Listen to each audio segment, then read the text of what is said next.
Hey, what's going on, y'all? It's your girl, MizzTink. That's MIZZ, not MISS. And I'm here to talk to y'all about Love and Hip Hop Hollywood, episode 4, season 2, or whatever. And yeah, let's just get on to it because I got a few choice words, but we're going to get there soon. So, anyways, the episode opens up where it left off with Miss Lil B walking in on her, Max Lux, aka Picket Fence Teeth, all up in whatever in the studio with another chick, arm on his hand, arm or hand on his shoulder, whatever. And she's like, all I know, as soon as I walk in, this nasty ass Becky. I'm like, girl. Oh my God, she looks like an anorexic Pomeranian. Like, she really does. Like, an anorexic, like, just with the big ass head and a little body. And she you know how them dogs just oh my God, like, she's putting 10 on 100, or should I say 0 to 100, like none other, whatever. So anyways, they're going back and forth, and then that's when Ray J jumps in and talk about, oh, I don't know about y'all, but when Lil B gets mad, she's like a linebacker, and then all of a sudden, she winds up looking in, oh, you don't know he's married? You don't know, you want to know why the bitch doesn't know she's married? And then it takes forever to pull out the ring. I'm like, girl, you should have had that ring ready in your pocket. You don't just be digging. And then pulls out the ring and starts going off. And all of a sudden, Max is like, are you serious or whatever? They trying to talk. He trying to talk to her. She don't want to hear it. They going back and forth. Now she winds up following him. Ask him, how would you feel if I was in the studio with a bunch of niggas without my ring? I understand all that. You know what I'm saying? I understand where she's coming from. But, boo, he's been doing this about 4 times. It's time for you to give it up. But whatever. Like, they go back and forth. He walks off, just basically chunk the deuce ass. And you don't want to hear about the shit no more. Go about his business. I'm like, girl, y'all just doing a little bit too fucking much. But alright, whatever. Let's go ahead and press play to the next scene, because oh my god. Alright, next, so we see Kamaya whatever walk to some type of cafe and meets some blog or whatever named Jason Lee. I've never heard of him. Whatever. He starts doing his little name dropping thing, and I'm like, okay, boo boo, I ain't still never heard of you with all these names you dropping. Whatever, that nigga, yeah, I got a few choice words for him, but like I said, we gonna get there. Anyway, as soon as she walks up in there, it's like, hey, or whatever, and all of a sudden, they good friends. And so he's asking, like, how's everything? How's the love life? And she just starts going in, talking about, oh, she's not happy, her and Fizz going through this. Yeah, granted, yeah, Fizz is leading her on, sending her mixed signals, and all of this, that, and then the third. And then as soon as she starts talking, after she says that, first thing he wants to talk about is the sex. And I'm like, oh my God, you ain't nothing but a little messy ass queen. Little messy ass queen. That's all you are. It's just, oh my. Anyways, so she winds up saying basically Fizz couldn't get it up. He got a little small piece. And then that's when he talked about, oh my goodness, are you serious? Like, I'm 30, whatever how old he is, with his old busted can of biscuits looking ass in that damn confession. Whatever. And nigga, is that damn mohawk drawed on? Okay, whatever, nigga. Like, whatever, I guess. He ain't cute. Anyways, let's go ahead, let's on and keep it popping. So basically he's talking about, I can't believe it or whatever. You done dated ballers and all this, that, and the third. I can't believe he's acting like this. And she's basically like, whatever, and this and that and the third. And that's when he just starts throwing shade and talking about, oh my God, he got shortcomings, and talk about people who talk to him trust him, and then but it's like he's a blogger, so he's gonna let him know the juicy details. So basically he's gonna put it out there about Fizz's shortcomings. I'm like, nigga, please, you just doing too much. Whatever. Anyways, let's go ahead and press play to the next scene. Alright, so next we see Miles basically riding up to Hazel Lee's studio time. And I like this little song that she doing. I feel the beat. I like what she talking about. I guess got no chill. I like it. Go ahead, Hazel. So basically, Miles is meeting up with Hazel Lee because he wants to talk about how, things are going with him and Milan. Basically, Milan is not listening, should I say, returning his phone calls. He can't get in touch with him. You don't want to speak to him right now. So he wants to talk to Hazel Lee about it, get some advice.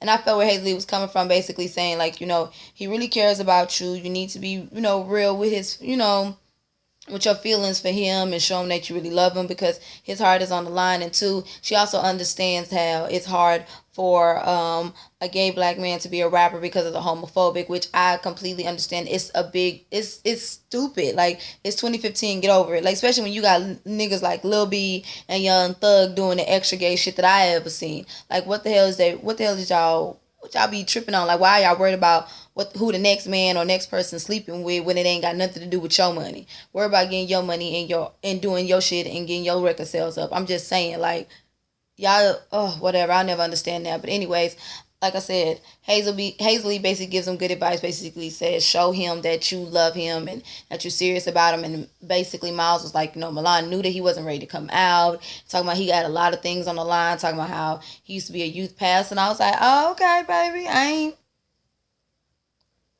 ain't picture you as a youth pastor, but baby, don't even worry about it because there's so many church queens up in that pulpit and in the congregation. Do not worry about that, okay? Just be you and be happy. But, they have that whole little talk, and that's basically the advice Hazley gives him, and he takes it, and basically he's going to show Milan how much he loves him and cares about him, and he's serious about him. But yet again, Miles, you need to be honest to Amber, too, as well. But we'll get into that. Let's go on and press play to the next scene. All right, next we see Nikki Baby, aka Nikki Plastique, looking ass in the club shaking that ass. I was wondering, does it shake like water or like Jello, or is it like bricks? I just wonder because she's full of plastic. I just wondering. Me, I'm gay as hell, like a little ass. I just want to know how does it shake? How does it shake? Anyway, so that's when we see Fizz walking into the club and he sees his eye on Nikki. He wants to turn up or whatever. Of course, he's peeping the scene, and as soon as he saw Nikki, he gravitates to her. And I like how Nikki played him dust, like, you got about, like 2 minutes. I'm like, girl, whatever. You're going to talk to him. So anyways, they go ahead and sit up in whatever, his little VIP section, wherever. And that's when he chops it up and let him know that he's single, doing his thing. And she starts bringing up Kamaya, and we're introduced to the beef between her and Kamaya or whatever. Apparently, Kamaya's been talking shit about Nikki, whatever, how she's full of plastic. And I'm like, bitch, she ain't lying. I'm just saying, she not lying, Nikki. So what you mad about? I'm just saying, she not lying. And that's really like, excuse me, I gotta sit up. That's really like no hate. I mean, Nikki, she's not lying. It is what it is.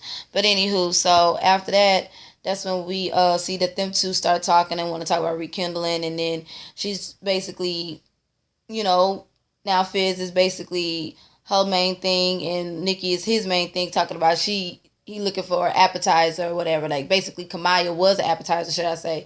And she's like, what? No, I'm not the appetizer. I am the appetizer, the full course. But, bitch, you just said you wasn't. But I'm just saying I don't get that. But anyways, she the appetizer, full course, and all of that shit. And she the dessert with the cherry on top. But, okay, Nikki, whatever you have to say. And, yeah, now we see them back doing their thug dizzle. Anyways, it's gonna press play to the next scene. Next, we see Princess and Ray J, whatever, chilling in their little hotel, apartment, whatever. And all of a sudden, Ray J feels the type of way because Princess and Tierra hanging out and all of this stuff. And I'm like, Ray J, get over it or whatever. And that's when basically he talk about how he wants Princess to stay in the house. And Princess like, how the hell are you hearing about me going out or whatever? And I'm like, Princess put 2 and 2 together. Of course, Tierra's the one that's telling him. So anyways, and that's when she basically says, she's going to go out. She's going to do her. She's still the same princess, but she's going to go out. And Ray J has the nerve just to show how much of a bitch nigga he is. Gonna sit up here. Nigga, this is not the 1950s, 1940s, 1960s, okay? Go talk about you, the woman. So you got to be in the house while he out doing what he do. Baby, it don't work like that. It is 2015, okay? Like, Nick, Ray J, I'm going to need for your nuts to please drop. They're going to drop one day. I know, one day. Oh, you got to be such an embarrassment to the Norwood family. Brandy, get your brother, please. And your mama had a nerve to be going off on the damn radio station for you. I bet she probably embarrassed. Nigga, please. Anyways, so they start going back and forth. He don't want to hear that, and that's when he going to grab the puppy. He's talking about, she's like, well, where you going? He's talking about, I'm going to work. She's like, well, have a good time at work. I was like, okay, Princess, not even fazed by that shit at all. I'm like, okay. Get it, boo. Get it. Now let's go and press play to the next scene.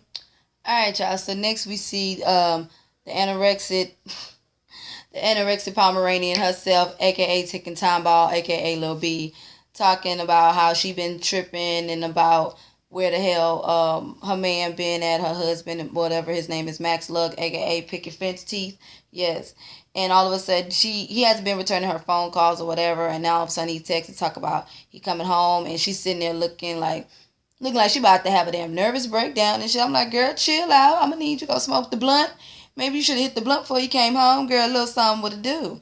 But anyway, so he walks in, they start talking. And all of a sudden she brings up the ring situation. Like, what the hell and all of this stuff. And that's when he talk about why would he wear a ring of a crazy person, and I'm like, oh Lord. Then he basically puts it out there that he wants to be single, and she just goes off talking about, wait a minute, you are not finna threaten our union. We have 11 years. We have a kid together. I'm like, oh Lord. This girl just goes off in the confessionals, and all of a sudden she started going off on him again, and he gets up and walks out, and it was hilarious how he walked out of there, and she talking about, no, like, come back here. It's in front of the neighbors. Come back here.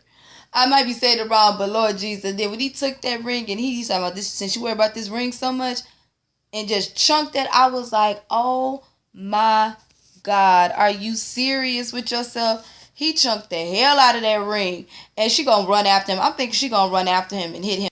Anyways, like I was saying, y'all, I was thinking, like, she was gonna run after him or something. And what she do? No, she runs after him and was like, go get the ring. Go get the ring. Just go get the ring. I was like, oh my God. She's sitting up here worried about the neighbors. I'm like, girl, you are on TV. Fuck them neighbors. He don't care about them neighbors. And that's when he gonna bust out and say, look, everybody argues. Like, look, neighbors, we argue just like regular people, which is true. She running after him, talking about, you're embarrassing me. Go get the ring back. Go get the ring back. No, go get the... I'm like, girl. She ran down that thing, tiptoeing, trying not to fall. His ass is not even parked in the driveway. He's parked on the other side of the street. I was like, girl, Mona, you doing it. And then she gonna stand in front of the... like this. Like, girl, baby, this... oh my God, girl, this is not the 90s, girl. This is the... girl, have you been watching TV or movies? Anyways, he puts that bitch in reverse. I was too through. She's sitting there looking like a long lost puppy, and that braid was the damn tail that she tucked in and walked off. Oh my God. I was like, oh my God, anorexic Pomeranian. Anorexic Pomeranian. That's your name, girl. I need you to get it together, girl. Oh my God, this shit was too funny. My God. Oh Lord. And another thing, Brandy, baby, you need to give it up. How in the hell are you in love with... I'm telling you, girl, I be wondering how the hell, if he do give you head, girl, he haven't gave you a hysterectomy yet? Because them teeth. Girl, Lord, Brandy, just let it go. Let it go, Brandy. Please, Brandy. Let's go and press play to the next. Let's go and press play to the next scene. Oh, my God. All right, y'all. So, basically, the next scene starts off with, we see Fizz basically meeting up with April. He was supposed to be meeting up with Omarion, but instead he met up with April, and then all of a sudden they're talking, and all of a sudden here we go with Busted Can of Biscuits himself, looking like a broke reject brick Crayola crayon in that little outfit. Yes, I said it. Coming up here, just inviting himself over to talk about these are my friends. You don't know them like that. April looking like, hi. I know, right? And at the same time, too, y'all let them sit down. No, baby, don't just invite yourself somewhere. At least ask to sit down. But anyways, he come in there and just be talking and stuff. And then as soon as he sits up there and talks to Fizz, he's talking about, oh, I'm a friend of Kamaya's or whatever, this, that, and the third. And I'm like, what? And all of a sudden he talks about, their sex life and how, she's basically... about the relationship and stuff. And I'm like, dude, why are you coming here talking to this man about his personal business? And Fizz, why are you even sitting here and letting him sit there and talk to you about your personal business if you don't even know him? And then he leads into the sex, talking about how she said he couldn't get it up and the sex life and stuff. And here go Fizz, acting like a typical ass nigga, talking about, well, I had her legs shaking. Nigga, okay, and you shouldn't even entertain that stuff. You should have just moved fuck around. Like, didn't you see he was just being messy, just being a messy ass queen, just messy. Oh my goodness. And all of a sudden they go back and forth, talk about they were in a relationship. April said they was never in a relationship. Whatever, Fizz, you know what you did, you let her on, but even still, why are you even answering to this dude? That shit was just so stupid. But let's go and press play to the next scene. Alright, so the next scene we see Miles, living up to what he said he was gonna do, and basically reaching out to trying to get Milan to talk to him, and Milan finally picks up the phone and decides to meet up, and they go out to a restaurant and they start talking about their feelings, how much, Miles basically tells Milan how much he loves him and wants to be with him and show that he's committed, and gets a tattoo on his arm of a crown with 2 M's on. I thought it was really cute, You know what I'm saying? And Milan was just through the moon, just like, oh my god, oh my god. And I was happy for him. I was happy to see that, they have that special moment or whatever, and hopefully they can take their relationship to the next level. Because I've seen it on Instagram, but then again, you never know. So I hope everything goes well. Then Miles gets up and kisses Milan, and Milan was like, you do realize you're kissing me in public? He was like, man, fuck that. And I thought that was so cute. I was like, oh, look at black love, especially black gay love. I love it. I love it. Look at my family. I love it.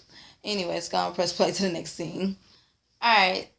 So the next scene opens up. Basically we see Fizz and Nikki basically walk into this movie theater, and Fizz is basically letting Nikki know that he owns this movie theater or whatever, and now they talking and stuff like that. And then as soon as they get inside the movie theater or whatever, that's when Nikki basically tells Fizz she has a lingerie line that she's basically doing. And then that's when how she mentions Jason Lee, and that's when Fizz like, oh my god, Jason Lee, watch out for him. And that's how Kamaya name comes back up again. And that's when Fizz basically says that, he basically came up there and said that Kamaya was talking noise about him. That's basically what Jason Lee was telling him. And then that's when Nikki was like, I can't stand that bitch or whatever she said. And that's when Fizz basically says, she needs to get her rest of the shit out of her house. And she was like, well, I'll be there when she comes back and gets her stuff or whatever. And I'll put it in the bag and says, here you go. And here you go, bitch, whatever. And your lopsided ass titties or whatever. And I'm like, girl, please don't be talking about nobody. Because at least hers look real. Or if they are fake, they look better than yours. Because yours clearly look like it's dripping with silicone. Okay, girl, please don't stop. Don't stop. Don't start, okay? Don't do it, Nikki. Please, Miss Plastic, don't do it. So anyways, that's when they basically let the subject die, and that's when Fizz basically says, I got your favorite candy or whatever, and then she puts one in her mouth, and they all kissing and caking up, and I'm like, ew, I don't think they look cute together. I don't. And there's no hate, because I don't care. I don't like plastic. I like natural, but I'm just saying, I just don't see it together. Anyways, gonna press play to the next scene. Okay. Alright, so next we see Princess meeting up with April to shop or whatever and talk and shoot the shit. And that's when Princess basically says, she basically thinks Tiara is setting her up, and tells April basically every time they go out, Ray J's hitting her with, oh, she knew she was at the Drake party. And I'm like, oh my god, Mona, you keep dropping Drake's name. I hope you paying Drake to use this name, or it's another Drake, because okay, anyways. So, and that's when April was like, so you think it's Tiara basically, telling Ray J or whatever. And that's when, she basically said, and Princess agrees. Princess basically feels that she's been set up. And then that's when April basically said, if Tiara did that, she needs to be slapped for that. But I agree with April on that, but I also like how April decides to stay neutral and just say, I'm going to stay out of it. Yes, girl, stay out of it, because it's all Tiara, ain't got nothing to do with you. Then all of a sudden, that's when Princess basically says, I'm finna trap her ass, and she basically sends Tiara a phony text saying, hey, they're going to Vegas, and if it gets back to her through Ray J, then she knows it's Tiara. And I'm like, I know that's right, girl, because she basically stated beforehand that if she asks Tiara, then Tiara's not going to admit it, which is true. So if you don't think if the girl's going to admit it, trap a bitch. Just like Dave Chappelle. Gotcha, bitch. I'm just saying. Pull a Dave Chappelle move. But anyways, that's just basically how that is. And we're going ahead and see how that unfolds in the next scene. Let's go and press play. Alright, y'all. We finna get to the scene that I'm finna go the fuck off about, okay? Next we see Nikki basically talking about how she's going to meet up with Jason Lee and Hazel because she wants to discuss about her lingerie line or whatever. So Jason Lee basically shows up first, and they start talking, and that's when she brings up Hazel Lee and how Hazel used to be a publicist, and Jason Lee just immediately starts going off talking about, oh, she ain't no publicist, she's an intern, which it was kind of funny how he said it was still wrong. And she's like, oh, okay, whatever. Like, I don't want it to be no beef or whatever, because of course Hazel shows up, and once Hazel sees her or whatever, he sees him and her together. Hazel's basically like, yeah, I know who Jason Lee is. They haven't had no run-ins, but not Jason Lee, but Hazel Lee was still respectful to Jason Lee or whatever. Soon as Hazel Lee sits down, Nikki starts talking, and that's when Jason Lee basically starts going off on Hazel. back and forth they start going, and then Hazel basically says, you just mad because something about you never been on TMZ. Please don't quote me. But all of a sudden, as soon as she says that, this busted can of biscuit looking ass, punk ass, bitch ass, maid ass boy, not even a man, you are a boy, has the audacity to grab the drink, Hazel's drink at that, liquor that I know is not cheap, and just douse her with it. It went up in her face, up in her eyes, everything. I was just like, oh my God. And then gets up and walks off and says, eat that bitch. Like, how much of a pussy ass nigga can you be? You're not even a man. You are a little boy. I hope you didn't think that was cute. Jason Lee, you are the stereotypical queen ass bitch boy ass. And excuse my French, because trust me, I know I'm in the LGBT community, but I hate to use this word, but I'm going to use it. Faggot ass bitch. How dare you, as a grown ass man in your 30s, or should I say a grown ass little boy, little big brother looking ass boy, okay? Old caramel ass, Pillsbury dough ass looking ass nigga with that old whack ass, look like it's been drawn on by Sharpie looking ass mohawk. 31 or 30 something years old and still with a mohawk like that, nigga, please grow the fuck up. You, as a grown ass person, had the audacity to douse a woman. She didn't even come at you sideways. She was still respectful, but as everything, didn't even come at you sideways. You douse her with liquor and then walk off. You couldn't even sit there. And Nikki, you wrong for that too. You didn't even check on Hazel. You just, okay, I felt what you said in the confessionals, but that's the confessionals. You didn't even say that to Hazel. You just sat there. Like, you was just like what Mimi did when Carly Red and K. Michelle got into it in Love and Hip Hop Atlanta season 1. That's what you look like. A fake ass, plastic ass Mimi doing that shit like that. You was so wrong for that. Both of y'all are wrong. Like, I felt so sorry for Hazel, and I'm not even a fan of Hazel like that. But right is right, and what's wrong is wrong, okay? So I don't care if y'all don't like what I have to say, but right is right and wrong is wrong. And that was so wrong as a man to do that to a woman. And you wonder why motherfuckers is coming at your ass. You didn't get no type of cool points over here, okay? Like, straight up. That was so fucked up. So disrespectful. I felt so bad for Hazel. Oh, my goodness. Oh, let me calm my blood pressure. I'm just saying, I got so mad. But anyway, let's go ahead and press play to the next scene. Lord Jesus. Ooh.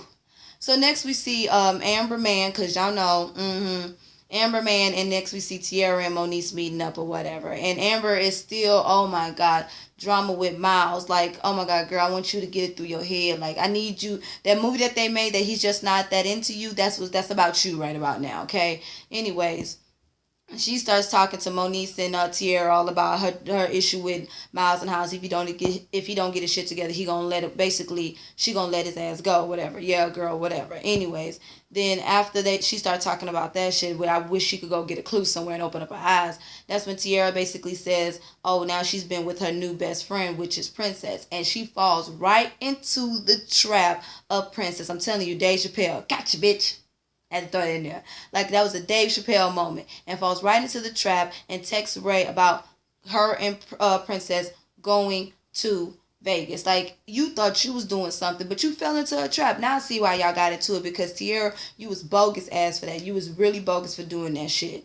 But, you know, she'll see it sooner or later, because when you play dirty, that's when bad shit comes back to you. You was so wrong about that. And Princess, I'm glad you wised up and opened up your eyes, boo. Okay? Let's go and press play to the next scene. Alright, let's get to the last scene, the scene that I wanted to talk about. Oh my God, it was so funny. Okay, we see Nikki in her little lingerie, whatever. I think she pretending to cook or whatever. Some bacon in a... Nikki, okay, girl. I'm just saying, plastic and grease melts. Plastic and grease melts. I'm just saying. Anyway, so she meets up, whatever. She will not meet up, but she's there cooking for Fizz or whatever in her little lingerie and sits her plastic ass on that counter. Fizz, I hope you had some Lysol disinfectant spray or at least some wipes. Anyways, and that's when after she started talking about how she's going to confront Kamaya or whatever, because Fizz told Kamaya to come over to get her stuff, which was being very messy, and this is why this shit happened to you. And I don't feel sorry for you at all, Fizz. you deserve it. Anyways, so that's when Kamaya comes over and knock on the door, and so notice that it's Fizz and Nikki. She's wondering like, what the hell they doing here? All of a sudden, that's when Nikki's talking about, I heard you been talking noise about me. You know, all in the blogs is talking about whatever. And Kamaya was like, you know, I haven't been talking about you or whatever. And she's basically said, you know what, if y'all together, I don't care. Y'all do you or whatever, but you're not finna do me right now. You're not finna come at me sideways, and I'm glad she didn't back down. That's when Nikki was like, well, I made you a little care bag for the next minute. House you go fuck at. And that's when Nikki picked that shit up and threw that at her ass. I was like, ooh. And then Fizz all of a sudden wants to put his 2 cents in and chime in and talk about, oh, you got to go, you got to go. And then I felt, oh my God, when I said I must have died when she big faced the fuck out of Fizz, like she went boop, like that head went back. I said, ooh, come on, you get round of applause for that, baby. Yes. And that's when Fizz want to get Buck talk about calling her a bitch, whatever, want to get in her face. No, Fizz, you was wrong. You let her on. If you didn't want to be with the girl, you shouldn't have the girl around your son. You shouldn't have the girl around your mama. You shouldn't have been playing these games like that. You don't play with people like that. If you know you want to fuck around and do you should have told her from jump, from the J. So you deserve everything you got, and I'm glad she big faced you in your motherfucking house. That's what you get. Oh my God, that was so funny. 2 points. 10 points. Yes, a hand clap. And then the fact that she ran back in there and threw that bag at Nikki. Oh, just boom in the back. I said, baby, Nikki didn't want it. Nikki didn't want it. That's why she stayed behind that counter. I don't care what nobody say. I do believe that Kamaya would have gave Nikki a run for her money, but I'm just saying, like, that was just too funny. I can't wait to see what happened next week or whatever. So anyways, that is my review for Love and Hip Hop Hollywood Season 2, Episode 4, LA Confidential. Y'all like, comment, subscribe, and share. All right, and please follow all my favorite YouTube subscribers: Ashley Miller, Justin J, Squeaky Jones, The Ghetto Review, Jamar Washington, Mr. Still Standing, Lady Nika, James Caldwell, much love from KY, Bondi Blue, one cup of cocoa daily, S_Hutchinson. Not to mention we got Buzzworthy TV, It's a She Thing TV, and DJ's World 101, and Lovely T 2002. Yeah, and plenty more, y'all. Y'all check them out. All right. See y'all later. Again, is Natural Pole Sisters TV. I am MizzTink. That's MIZZ, not MISS. Bye, you guys. Have a blessed one.